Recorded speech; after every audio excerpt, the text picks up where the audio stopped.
Welcome to American Spoken English, English Conversation Channel. The Umbrella Man, a funny story by ROALD DAHL. I'm going to tell you about a funny thing that happened to my mother and me yesterday evening. I am 12 years old and I'm a girl. My mother is 34, but I'm nearly as tall as her already. Yesterday afternoon, my mother took me up to London to see the dentist. He found one hole. It was in a back tooth, and he filled it without hurting me too much. After that, we went to a cafe. I had a banana split, and my mother had a cup of coffee. By the time we got up to leave, it was about 6 o'clock. When we came out of the cafe, it had started to rain. "We must get a taxi," my mother said. We were wearing ordinary hats and coats, and it was raining quite hard. "Why don't we go back into the cafe and wait for it to stop?" I said. I wanted another of those banana splits. They were gorgeous. "It isn't going to stop," my mother said. "We must get home." We stood on the pavement in the rain, looking for a taxi. Lots of them came by, but they all had passengers inside them. "I wish we had a car with a chauffeur," my mother said. Just then, a man came up to us. He was a small man, and he was pretty old, probably 70 or more. He raised his hat politely and said to my mother, "Excuse me, I do hope you will excuse me." He had a fine white moustache and bushy white eyebrows and a wrinkly pink face.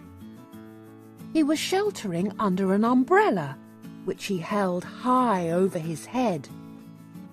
"Yes?" my mother said, very cool and distant. "I wonder if I could ask a small favour of you," he said. "It is only a very small favour." I saw my mother looking at him suspiciously. She is a suspicious person, my mother. She is especially suspicious of two things: strange men and boiled eggs. When she cuts the top off a boiled egg, she pokes around inside it with her spoon, as though expecting to find a mouse or something. With strange men, she has a golden rule which says, "The nicer the man seems to be, the more suspicious you must become." This little old man was particularly nice. He was polite. He was well-spoken. He was well-dressed. He was a real gentleman. The reason I knew he was a gentleman was because of his shoes. "You can always spot a gentleman by the shoes he wears," was another of my mother's favourite sayings. This man had beautiful brown shoes. "The truth of the matter is," the little man was saying, "I've got myself into a bit of a scrape. I need some help. Not bring down much, I assure you. It's almost nothing, in fact, but I do need it. You see, madam, old people like me often become terribly forgetful." My mother's chin was up, and she was staring down at him along the full length of her nose. It was a fearsome thing, this frosty-nosed stare of my mother's. Most people go to pieces completely when she gives it to them. I once saw my own head mistress begin to stammer and simper like an idiot when my mother gave her a really foul frosty-noser. But the little man on the pavement, with the umbrella over his head, didn't bat an eyelid. He gave a gentle smile and said, "I beg you to believe, madam, that I am not in the habit of stopping ladies in the street and telling them my troubles." "I should hope not," my mother said. I felt quite embarrassed by my mother's sharpness. I wanted to say to her, "Oh, Mummy, for heaven's sake! He's a very, very old man, and he's sweet and polite, and he's in some sort of trouble, so don't be so beastly to him." But I didn't say anything. The little man shifted his umbrella from one hand to the other. "I've never forgotten it before," he said.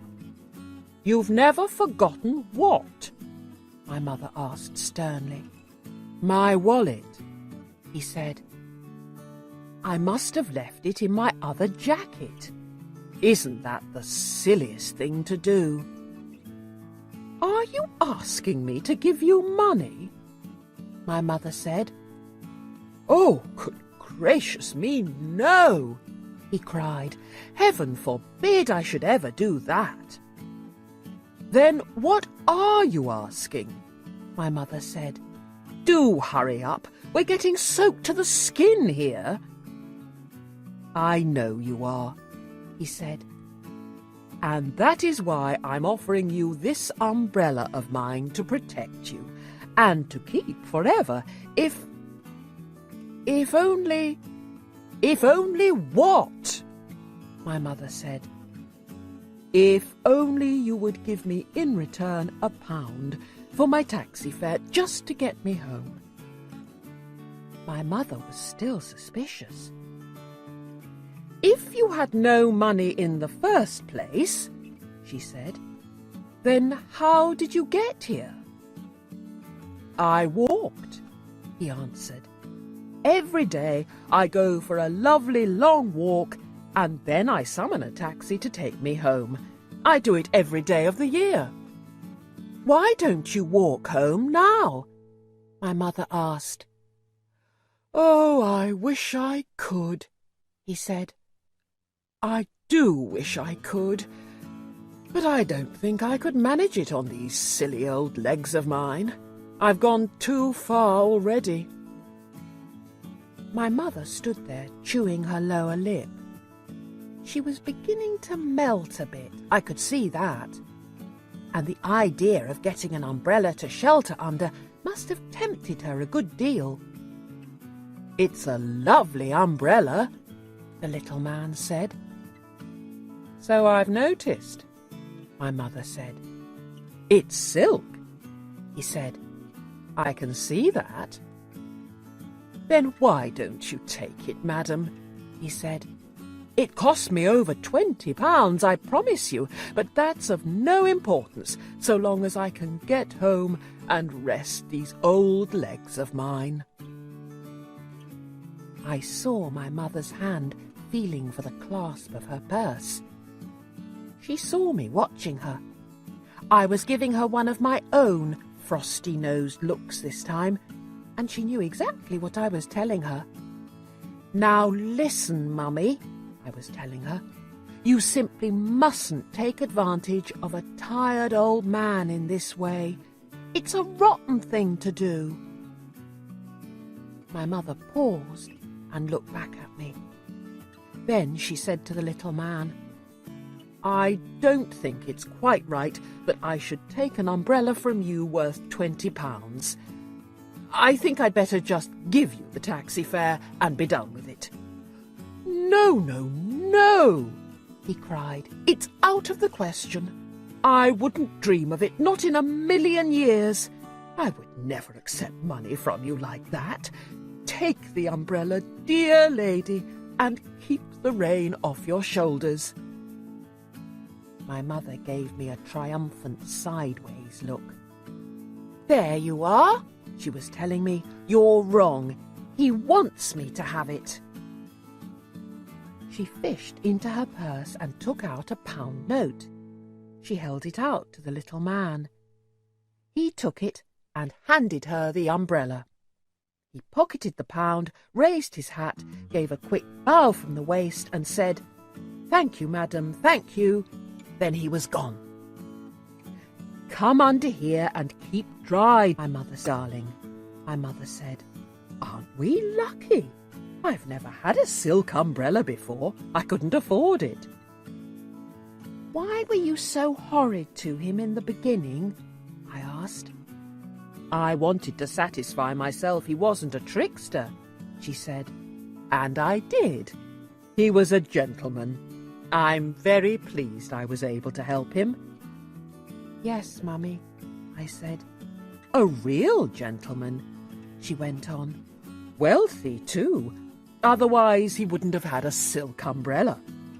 I shouldn't be surprised if he isn't a titled person. Sir Harry Goldsworthy, or something like that." "Yes, Mummy." "This will be a good lesson to you," she went on. "Never rush things. Always take your time when you're summing someone up. Then never make mistakes." "There he goes," I said. "Look." "Where?" "Over there. He's crossing the street." "Goodness, Mummy, what a hurry he's in." We watched the little man as he dodged nimbly in and out of the traffic. When he reached the other side of the street, he turned left, walking very fast. "He doesn't look very tired to me, does he to you, Mummy?" My mother didn't answer. "He doesn't look as though he's trying to get a taxi either," I said. My mother was standing very still and stiff, staring across the street at the little man. We could see him clearly. He was in a terrific hurry. He was bustling along the pavement, sidestepping the other pedestrians and swinging his arms like a soldier on the march. "He's up to something," my mother said, stony-faced. "But what?" "I don't know," my mother snapped, "but I'm going to find out. Come with me." She took my arm and we crossed the street together. Then we turned left. "Can you see him?" my mother asked. "Yes, there he is. He's turning right down the next street." We came to the corner and turned right. The little man was about 20 yards ahead of us. He was scuttling along like a rabbit, and we had to walk very fast to keep up with him. The rain was pelting down harder than ever now, and I could see it dripping from the brim of his hat onto his shoulders. But we were snug and dry under our lovely big silk umbrella. "What is he up to?" my mother said. "What if he turns round and sees us?" I asked. "I don't care if he does," my mother said. "He lied to us. He said he was too tired to walk any further, and he's practically running us off our feet. He's a barefaced liar. He's a crook." "You mean he's not a titled gentleman?" I asked. "Be quiet," she said. At the next crossing, the little man turned right again. Then he turned left, then right. "I'm not giving up now," my mother said. "He's disappeared," I cried. "Where's he gone?" "He went in that door," my mother said. "I saw him into that house. Great heavens, it's a pub!" It was a pub. In big letters right across the front it said, "The Red Lion." "You're not going in, are you, Mummy?" "No," she said. "We'll watch from outside." There was a big plate glass window along the front of the pub, and although it was a bit steamy on the inside, we could see through it very well if we went close. We stood huddled together outside the pub window. I was clutching my mother's arm. The big raindrops were making a loud noise on our umbrella. "There he is," I said. "Over there." The room we were looking into was full of people and cigarette smoke, and our little man was in the middle of it all. He was now without his hat and coat, and he was edging his way through the crowd towards the bar. When he reached it, he placed both hands on the bar itself and spoke to the barman. I saw his lips moving as he gave his order. The barman turned away from him for a few seconds and came back with a smallish tumbler filled to the brim with light brown liquid. The little man placed a £1 note on the counter. "That's my £1!" my mother hissed. "By golly, he's got a nerve!" "What's in the glass?" I asked. "Whiskey," my mother said. "Neat whiskey." The barman didn't give him any change from the £1. "That must be a treble whiskey," my mummy said. "What's a treble?" I asked. "3 times the normal measure," she answered. The little man picked up the glass and put it to his lips. He tilted it gently. Then he tilted it higher and higher and higher, and very soon all the whiskey had disappeared down his throat in one long pour. "That's a jolly expensive drink," I said. "It's ridiculous," my mummy said. "Fancy paying £1 for something to swallow in one go." "It cost him more than £1, I said. "It cost him a £20 silk umbrella." "So it did," my mother said. "He must be mad." The little man was standing by the bar with the empty glass in his hand. He was smiling now, and a sort of golden glow of pleasure was spreading over his round pink face. I saw his tongue come out to lick the white moustache, as though searching for one last drop of that precious whiskey. Slowly he turned away from the bar and edged his way back through the crowd to where his hat and coat were hanging. He put on his hat, he put on his coat. Then, in a manner so superbly cool and casual that you hardly noticed anything at all, he lifted from the coat rack one of the many wet umbrellas hanging there, and off he went. "Did you see that?" my mother shrieked. "Did you see?" "He did." "Shh," I whispered. "He's coming out." We lowered our umbrella to hide our faces and peered out from under it. Out he came, but he never looked in our direction.